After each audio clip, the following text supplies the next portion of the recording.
Ahoy, welcome aboard. Let me show you my DIY air scoop.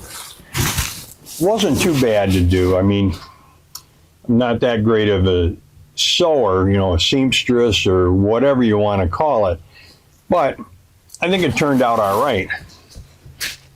And this whole project cost me all of $12.65, and that was for the material I used here. And well, I decided to do the DIY one for a couple of reasons. One, was a lot less expensive, and two, most of them, they attach on the inside of the hatch, or even if they're on the outside, when it rains, you got to close the whole thing down. So the pattern that I use, and I saw this a couple of times on some other channels, is when you have bad weather, you can adjust the height or the angle on that. Now, if it's raining straight in on you, you're going to have to close the hatch. That's all there is to it, I guess. But we'll see how this works. And I used a lightweight, tear-resistant nylon type of fabric. I'm not really sure what this is, but you can see it's got a lot of support to it. And you'll see this when we put it up here. So I got my basic measurements, and now on the back of it, I sewed a triple hem because I'm going to, and I have, snapped it into place.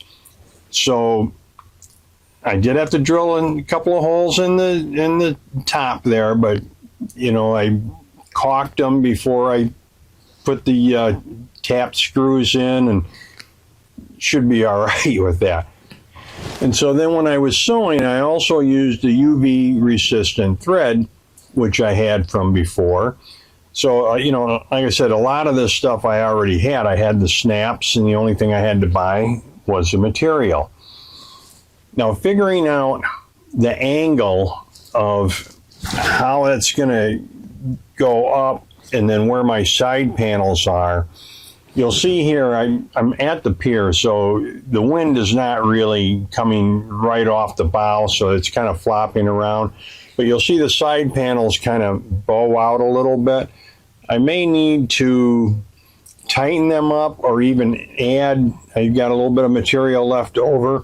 I might have to put another side panel on there, make that a little bit tighter and more full.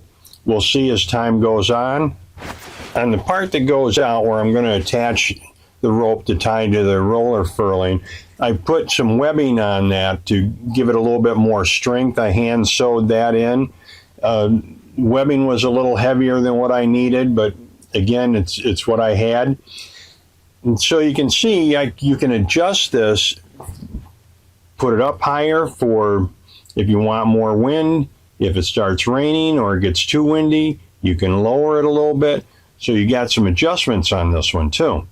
And the other thing I'm going to do is I'm going to put a skirt around the front of that can snap in, so that when it does rain, that the rain's going to hit the deck, bounce all over the place. So I'm thinking I'll put maybe like a 4-inch or 6-inch. I'm not sure yet.